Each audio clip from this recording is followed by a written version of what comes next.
السلام عليكم ورحمة الله وبركاته. أهلا بكم معانا في فيديو جديد. إن شاء الله النهاردة هنتكلم عن معنى من معاني الأسماء التي يجب على كل أب وأم أن يحرصوا على أن تسمية أولادهم بها، وحرصا منا على ذلك بنحاول على قد ما نقدر إن إحنا نوعي الناس أو نوضح الناس معنى الأسامي. والنهاردة معانا اسم إيمان إن شاء الله.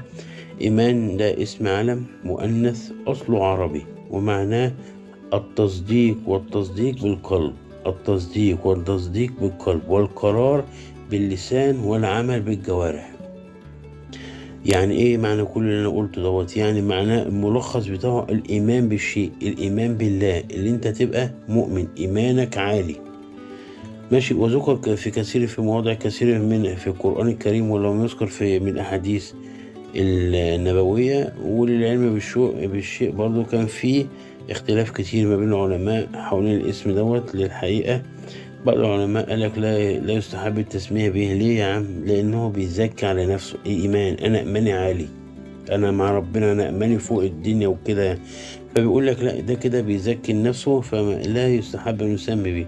وبعض العلماء التانيين قال لك لا، يجوز تسمية به، تسمي بيه عادي، ما فيهوش أدنى مشكلة. ده بس معلومة للتوضيح. وده كل ميلادنا في الفيديو. والسلام عليكم ورحمة الله وبركاته.